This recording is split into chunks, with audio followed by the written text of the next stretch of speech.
We all have good intentions for our careers. Buying the right books, signing up for courses, getting feedback on our work. But what happens next? Do you have a big pile of books in your house that you hope to get around to reading sometime? Do you have courses that you've paid for and not watched? Or maybe you have watched them, but you've not taken any action on what you learned. Have you ever had your portfolio reviewed and got some helpful tips from an industry professional that could help your career and then not done anything about it? Good intentions are a great place to start, but let's see if we can turn those intentions into real results, one step at a time. I'm James, an illustration agent, and I help illustrators build their careers, and I'm the owner of a lot of unread books and a lot of half-watched video courses. I get it. Part of me thinks that buying books and reading books are two separate hobbies. The problem is, when we have that initial burst of excitement and enthusiasm to learn something new, or we want to get organized or get fit, or whatever positive step it is, buying the book or the course scratches that itch and makes us feel like we've taken a productive step, even though we haven't, really. If we don't follow through on it, then it simply means we've wasted our money. I've done a lot of portfolio reviews with illustrators over the last couple of years, and I usually end the conversation by telling them that they should feel free to email me when they've made some progress, and I'll be happy to offer more thoughts by email. I can count on one hand the people who have actually followed up. There's no judgment, I know exactly how it goes. There will be an initial surge of motivation, and the artist will take notes during the conversation, then a day passes and another, and the notes get shuffled to the bottom of a pile somewhere, and what we discussed gets forgotten, and the motivation slowly fades away. What we need to start doing with books and courses and feedback is to take immediate action. It doesn't matter how small that immediate action is, we just have to do one thing straight away after reading a chapter or watching a YouTube video or having a conversation that turns into a concrete action step that moves us closer to our goal. That first step makes the next step easier, and the next one, and so on.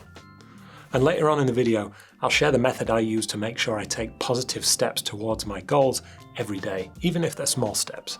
So let's take books as the first example. All the knowledge of the world's best thinkers and experts in any subject is available to you at pretty reasonable prices.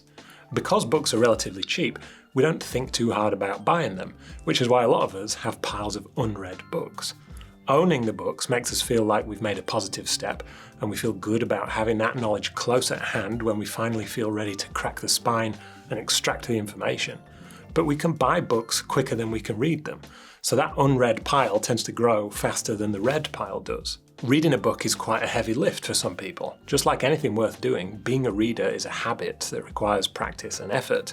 Even with the best of intentions, if you're not a regular reader, getting through an interesting book is going to take a while. I go through phases with reading. Some months I'll be reading non-stop and absorbing loads of great ideas which I can use for my own benefit, or maybe translate into interesting content in a video if I can apply it to illustration. I generally only read non-fiction, but at the moment I'm reading the Stormlight Archive by Brandon Sanderson, which is an exquisite fantasy series. That's for fun, not for learning, so I'm taking my time with it. But when it comes to non-fiction, I want to get through those books fast and extract the important ideas and figure out how I can use them to improve my life.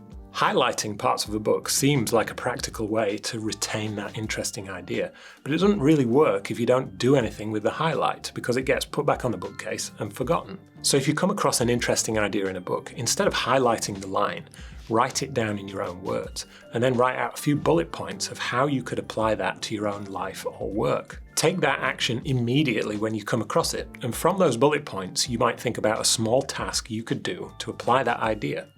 Set yourself a reminder to do that task later in the day, or do it tomorrow. Link the first action of writing the note to the next action you want to take, and add it to your to-do list, or set some time in your calendar to actually do it. Once you do that task, it may lead to some other task for the next day. Some will prove to be not that useful, but others could lead you down really interesting rabbit holes, but only if you remember what you read. Audiobooks are great, but I think it's a little bit harder to keep track of information when you're listening alongside doing something else. Maybe you're driving or you're out for a run. You can't stop every few minutes to take a note. I listen to podcasts almost endlessly, and I learn a lot from them, but probably 80% of the interesting things I hear get forgotten simply because I don't have the opportunity to take any action immediately.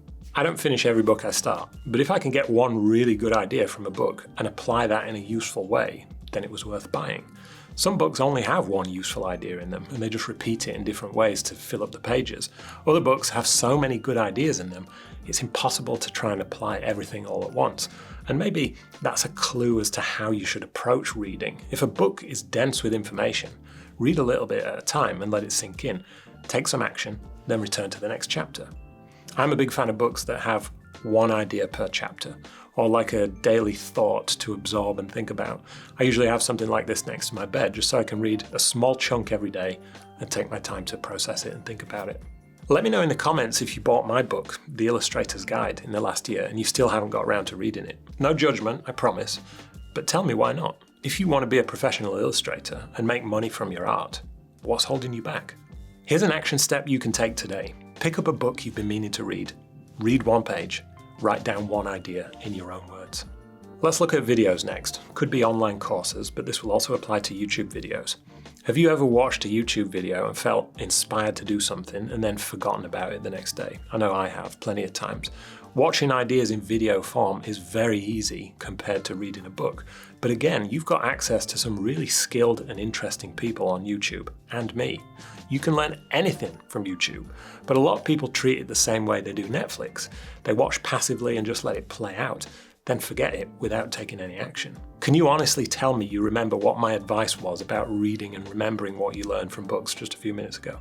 Did you pause the video and write it down? Did you think about how you could apply it practically? If not, you've probably already forgotten it. Your brain is better suited to coming up with ideas, not storing them. So you've got to find a way to store ideas in a way that's useful and convenient for you to review them.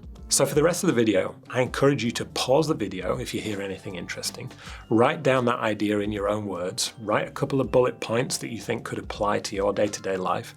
If you write it down in your own words and take a moment to think about how you could apply the information, you have a much better chance of remembering it long term. I like watching YouTube videos that are super practical tutorials where you can follow along and do the steps as they happen.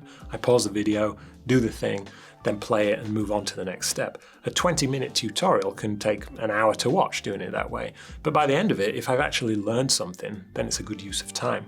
Here's another action step you can take. Look through the video courses you've bought over the last year but haven't watched.